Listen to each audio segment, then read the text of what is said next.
सर्व नगरपालिकांचा निकाल उद्याऐवजी 21 डिसेंबरला नगर परिषद नगरपंचायतींची मतमोजणी पुढे ढकलली। मुंबई हायकोर्टाच्या नागपूर खंडपीठाचा निर्णय।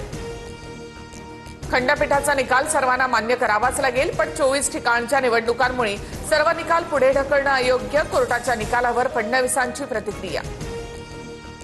निवडणूक आयोग आणि कोर्टावर न बोललेलंच बरं। खंडपीठाच्या निकालानंतर उद्धव ठाकरे यांची टीका। तर मिंध्यांची धुळफेक आता उघड होते, त्यांची लाचारी सुद्धा दिसून येते। ठाकरेंचा हल्लाबोल। कुठेतरी तार जोडायची सेटिंग राहिली असेल। उद्याचा निकाल लांबणीवर पडणं संशय व्यक्त करण्यासारखं। कोर्टाच्या निर्णयानंतर निलेश राणेंकडून शंका व्यक्त। नागपूर खंडपीठाच्या आदेशामुळे निवडणुकीचा खेळ खंडोबा।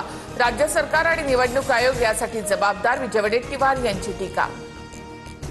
भाजप सिंधुदुर्गमध्ये पैसे वाटप करत असल्याचा निलेश राणेंचा आरोप।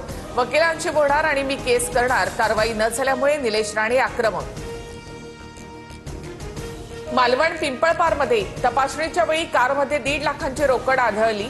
देवगडमधील भाजप पदाधिकाऱ्यांची कार असल्याची माहिती। संबंधितांवर गुन्हा दाखल। चिल्लर लोकांनी आरोप केले तर सोडून द्या। निलेश राणेंच्या आरोपानंतर रावसाहेब दानवेंचं प्रत्युत्तर। आमदार संतोष बांगर यांच्याकडनं मतदानाच्या गोपनीयतेचा भंग।